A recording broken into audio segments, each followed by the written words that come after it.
ఈరోజు ఆంధ్రజ్యోతి దినపత్రికలో టీడీపీ జనసేన పొత్తులో భాగంగా 13 ఎంపీ సీట్లకు అభ్యర్థులను ఖరారు చేశారంటూ ఒక లిస్టుని ఆ పత్రిక ప్రచురించింది. ఒకసారి ఆ లిస్టుని అందరూ చూస్తారు. ఒకసారి ఆ లిస్టును ఒకసారి ప్లే చేయండి. శ్రీకాకుళం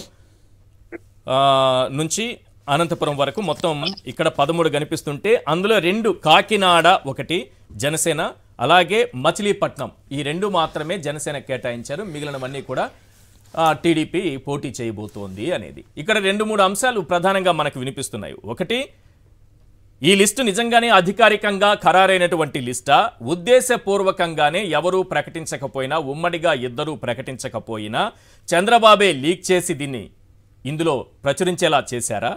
రెండోది, ఒకవేళ ఇది ఖరారైనటువంటి స్థానాలే అనుకుంటే జనసేనకు మిగిలేది రెండేనా?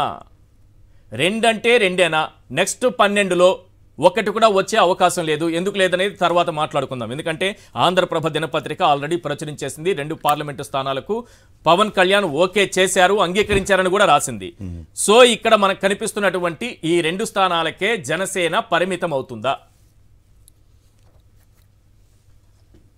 దువ్వాడ శ్రీనివాస్ గారు. సార్, మిమ్మల్ని, మీకు అలాగే ప్యానలిస్టులకు కూడా నమస్కారాలు సార్. చంద్రబాబు నాయుడు తప్పకుండా పవన్ కళ్యాణ్ ని బకరా చేస్తారు. అందులో భాగంగానే ఈ బకరా ఆ చంద్రబాబు నాయుడు దగ్గరికి వెళ్ళాడు. అసలు చంద్రబాబు నాయుడిని నమ్మకూడదు, చంద్రబాబు నాయుడు నీతి లేనటువంటి వ్యక్తి, నేను 15 స్థానాలు ఈస్ట్ వెస్ట్ లో గెలిపిస్తే మా అమ్మనే తిడతావా, నీ అంతు చూస్తాను. మరి లోకేష్ జిల్లాకి 1000 కోట్ల రూపాయలు దోపిడీ చేశాడు, లోకేష్ నీ అంతు చూస్తాను అని పవన్ కళ్యాణ్ తీసాడు. ఇదే చంద్రబాబు నాయుడు పవన్ కళ్యాణ్ కి చాలా నీచంగా ఒక బేస్లెస్ ఫెలో అని, వీధి కుక్క లాంటి వాడని చాలా నీచమైన మాటలు కూడా ఆడారు. వీళ్ళు ఎందుకు తిట్టుకున్నారో, ఎందుకు కలుస్తున్నారో, కలిసే దానిలో వీళ్ళకి ఒకరిపైన ఒకరికి నిజంగా నమ్మకాలు ఉంటాయా? ఈ నమ్మకాలు నిజమా? అసలు పొత్తు ధర్మం అంటాడు పవన్ కళ్యాణ్. ఈ మధ్య కాలంలో మాట్లాడాడు, పొత్తు ధర్మం అంటారు. ఏంటి పొత్తు ధర్మం? మరి నువ్వు బీజేపీతో ఉన్నావు కదా ఎన్డీఏలో, అక్కడ పొత్తు ధర్మం నీకు లేదా? ఎన్డీఏలో బీజేపీ వాళ్ళు నీకేమైనా చెప్పారా? చంద్రబాబు నాయుడు దగ్గరికి వెళ్ళి కలవమని చెప్పారా? చంద్రబాబు నాయుడుతో కలిసి మనందరం కలిసి పోటీ చేద్దామని చెప్పారా? అదేది లేకుండా నువ్వు పొత్తు ధర్మం లేకుండా ఇక్కడికి వెళ్ళావు, మళ్ళీ ఇక్కడికి వెళ్ళినటువంటి వ్యక్తి ఆయన. ఒక 2 స్థానాలు చంద్రబాబు నాయుడు ప్రకటించాడు. ప్రకటించిన వెంటనే పొత్తు ధర్మం పాటించలేదు అంటాడు. పొత్తు ధర్మం పాటించలేదన్న వ్యక్తి ఈయన ఒక 2 స్థానాలను ప్రకటించాడు. వీళ్ళు మొదటి రోజు నుంచే రోడ్డెక్కి పిచ్చి కుక్కల్లా కొట్టుకుంటారు సార్. రోడ్డు మీద షర్ట్లు చింపుకుంటారు. Chandrababu Naidu batch, Pawan Kalyan batch. ఇప్పుడు కాకినాడలో సానా సతీష్ కుమార్, కాకినాడ తీసుకుంటే సానా సతీష్ కుమార్ అట పేరు వేసుకున్నారు. సరే, ఇది ఎలా లిస్టు బయటకు వచ్చింది ఏంటనేది పక్కన పెడితే, ఆయన టీడీపీకి చాలా అసోసియేట్గా, చాలా క్లోజ్ అసోసియేట్గా పనిచేశారు, చాలా దగ్గరగా ఉన్నారు ఆయన ఇప్పుడు ఈ పార్టీ నుంచి పోటీ చేస్తున్నారు. వల్లభనేని బాలశౌరి మీ పార్టీలో ఉన్నారు, కాదంటే టీడీపీలోకి వెళ్ళబోతే అక్కడి నుంచి చంద్రబాబు ఇక్కడికి పంపారనేది ఒక టాక్. అంటే ఈరోజు కాకినాడలో కానీ మచిలీపట్నంలో కానీ జనసేన కోసం శ్రమించినటువంటి నాయకుల పరిస్థితి ఏంటి? ఈ 5 ఏళ్లు కష్టపడ్డ వాళ్ళు ఏంటి? అంతే కదా సార్, వాళ్ళు అదే చేస్తారు. పవన్ కళ్యాణ్ ఉన్నటువంటి ఘోరమైనటువంటి పరిస్థితి పిఆర్పీలో జరిగింది సార్. పిఆర్పీలో ఏ హిస్టరీ అయిందో మళ్ళీ ఇప్పుడు అదే జరుగుతుంది. పిఆర్పీని తీసుకెళ్లి ఆయన కాంగ్రెస్ లో కలిపాడు, జనసేనను తీసుకెళ్లి ఈయన తెలుగుదేశంలో కలిపాడు. గంగ చంద్రమూర్తిగా మారినట్టు ఈ రోజు పవన్ కళ్యాణ్ ఏమో తెలుగుదేశం కార్యకర్తగా మారాడు, సైకోగా మారిపోయినాడు. మారిపోయి మొత్తం పార్టీని తీసుకొచ్చి అమ్మేసినాడు.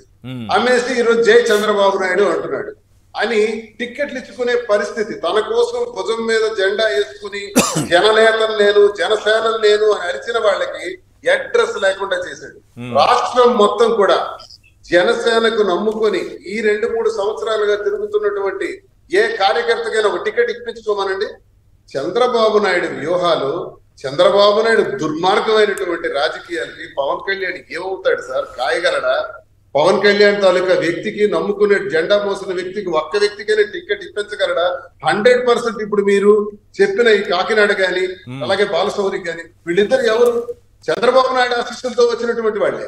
పవన్ కళ్యాణ్కి వీళ్ళకి సంబంధం లేదు. ఊరికే పవన్ కళ్యాణ్ దగ్గరికి పంపించాడు, వాళ్ళ చేత మళ్ళీ ఆ పవన్ కళ్యాణ్ చెప్పించుకొని టికెట్లు ఇచ్చాడు. మరి పవన్ కళ్యాణ్ కోసం జెండా మోసిన వాళ్ళ సంగతి ఏంటి? ఇదే కాకినాడలో పంతం వెంకటేశ్వరరావు నానాజీ, ఇదే కాకినాడలో నానాజీ చాలా కాలం నుంచి నానా కష్టాలు పడుతున్నారు పార్టీ కోసం. ఆయన పొలిటికల్ అఫైర్స్లో మెంబర్ కమిటీలో కూడా మెంబర్గా ఉన్నారు. ఇప్పుడు అతను సీటు వస్తుందని ఆశిస్తున్నటువంటి వ్యక్తి ఆఖరికి చంద్రబాబు ఆదేశాలతో ఎవరికో అది ఇచ్చేస్తే జనసేన నిజమైన జనసేన కార్యకర్తలు ఏమైపోవాలి, నాయకులు ఏమైపోవాలి? చంద్రబాబు నాయుడు బూట్ పాలిష్ చేయడమే పవన్ కళ్యాణ్ పని, ఇంకంతకన్నా ఇంకేం లేదు. అలాగే పవన్ కళ్యాణ్ తనక బట్టలు ఉతకడమే చంద్రబాబు నాయుడు, ఇంక ఇలాగా ఏం లేదు, అంతకన్నా ఇంకేం చేయలేడు సార్. మ్యాజిక్ ఫిగర్ లో 90 స్థానాలు వస్తే గవర్నమెంట్ ఫామ్ చేస్తాం. ఆ మ్యాజిక్ ఫిగర్ లో పవన్ కళ్యాణ్ తాలూకా పాత్ర ఉండకూడదు అనేది చంద్రబాబు నాయుడు వ్యూహం. ఎట్టి పరిస్థితుల్లో కూడా ఆయన మ్యాజిక్ ఫిగర్ కి ఈయనకు అవకాశం ఇవ్వడు. పవన్ కళ్యాణ్ అనుకుంటున్నాడు, పవన్ కళ్యాణ్ ఉన్నటువంటి కార్యకర్తలందరూ చెప్తున్నారు, ఏవైతే 90 స్థానాలు ఉంటాయో 90 స్థానాలు వస్తేనే గవర్నమెంట్ ఫామ్ చేస్తాము, అందులో మ్యాజిక్ ఫిగర్ లో మనం భాగస్వాములు అయి ఉండాలి అని పవన్ కళ్యాణ్ చెప్తున్నారు. కానీ పవన్ కళ్యాణ్ కి శక్తి లేదు, ఆయన మాట్లాడలేడు. ఆయనకి చంద్రబాబు నాయుడు ఏం చేస్తాడో చూడండి. ఈ రోజు నేను చెప్తున్నాను, మ్యాజిక్ ఫిగర్ సాధించుకుని నేను ముఖ్యమంత్రిని అవుతాను, పవన్ కళ్యాణ్ పోలింగ్ రిజల్ట్ వచ్చిన రోజు సాయంత్రమే అపాయింట్మెంట్ ఇవ్వడు, బయటకు పోమంటాడు. పవన్ కళ్యాణ్ దగ్గర ఉన్న 1000-2000 ఓట్లు తీసుకోవడానికి అదొక 30-40 స్థానాలు గెలవడానికి ఉపయోగపడుతుందని ప్రయత్నిస్తున్నాడే తప్ప చంద్రబాబు నాయుడు పవన్ కళ్యాణ్ పట్టుకుని రాజకీయాలు చేసే అమాయకుడు కాడు. సొంత మామనే వెన్నుపోటు పొడిచి తోసేసిన వాడు, హరికృష్ణకే అడ్రస్ లేకుండా చేసిన వాడు, కుటుంబాన్నే కాలి కింద నొక్కేసి రాష్ట్రంలో విలువలు లేకుండా చేసినటువంటి చంద్రబాబు నాయుడు పవన్ కళ్యాణ్ ఏమవుతాడు? ఇంకా 12 స్థానాలు ఉన్నాయి కదా, 12 పార్లమెంటు స్థానాలు ఇంకా మిగిలి ఉన్నాయి ప్రకటించాల్సినవి. అందులో మెజారిటీ స్థానాలు జనసేనకు వచ్చాయి. మెజారిటీ స్థానాలు జనసేనకి ఎవరా? అందులో ఓడిపోయే స్థానం మరొకటి ఇస్తాడు సార్, ఓడిపోయే స్థానం మరొకటి ఇస్తాడు అంతే. ఓడిపోయే స్థానాన్ని మరొకటి ఇస్తాడు, లేదా మరో 2 ఇస్తాడు, అంతేనా పవన్ కళ్యాణ్ పాత్ర? మరి పవన్ కళ్యాణ్ డప్పు కొడతాడా ఇప్పుడు చంద్రబాబు నాయుడికి? మరి పవన్ కళ్యాణ్ కి నమ్ముకున్న కేడర్ ఏమవ్వాలి? ఇది దుర్మార్గంగా ఉంది. నాకు అనుమానం ఏంటంటే